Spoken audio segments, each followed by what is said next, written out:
Okay, well, the first thing that we need to tackle is to undo all of the work we've done up until this point. To make it all look pretty, we're going to take the SR20 out, we're going to take the harness out, intercooler, radiator, all of that stuff, so that way we can cut and grind away all the unnecessary brackets. We're going to paint the entire engine bay, get rid of the ugly diaper, clean up the SR20, and then it's all going to go back together, because that's how cars work. So let's just dive into this.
So we have all of our prep work done, we've scuffed everything, we've grounded down our brackets, got rid of the welds that we don't need. At this point, we're going to push it outside, continue masking it, wiping it down really good, and we'll get plastic toss. And then the fun part, we get to start spraying stuff. Let's just get into it.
Hey everybody, so we now have our engine bay painted up.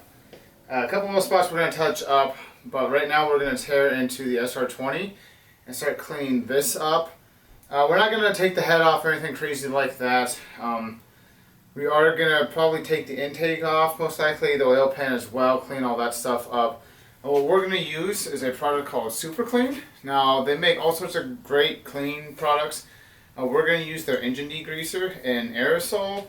in spray bottle form. These will work really well. We also have a scrub brush to help with some of the thicker stuff. But their products are fantastic, so that's what we're going to use to clean this thing up. So at this point, let's just dig into it. Probably start at the top, work our way down. We are going to mask off anything that is open, cover it up. We don't want, clean solution going into the throttle body or something dumb like that. So, yeah, let's just start going at it.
So engine bay is all cleaned up. It looks super pretty. At this point, SR is stripped down, and it is filthy. It is real filthy. Yeah, so we're going to be utilizing a product by a company that is a supporter of the Dad Mod show. So definitely check out these guys. This is SuperClean cleaning products. They've got degreasers and window cleaner and anything and everything automotive. Floor dry. You guys can find them at like Walmart. I think Menards had them. Yeah, parts stores usually have them too. So they're all over the place. But we're going to use their awesome degreaser in the aerosol version. And we're going to scrub this down, spray it out, flush the coolant passages because there's barnacles in them. Yeah, so this is a JDM motor, and that's always a little bit of a gamble. So I saw the video of the compression numbers on it, and those all look good. But this is definitely a filthy motor, so we're going to scrub it up as best we can and then pray that everything works out with the first start. Yeah, so at this point, let's just push this outside so we can use the hose. Yeah, that'll work a little bit better. We're going to use the hose? Well, we're going to use the hose to flush things out. Yeah, we're not going to just spray it off with a pressure washer and hope for the best. All right.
Alright everybody, new day, so bay is all cleaned up. We have a little bit we got to touch up still, but for the most part it is finished up. At this point, we're gonna reassemble our SR20, so we got it all scrubbed up. SuperClean works fantastic, as you can tell. She is pretty now. So we're gonna put new gaskets on, get the intake, the exhaust put back on, water pump, all that fun stuff. And then at that point, it's ready to slap this thing back in.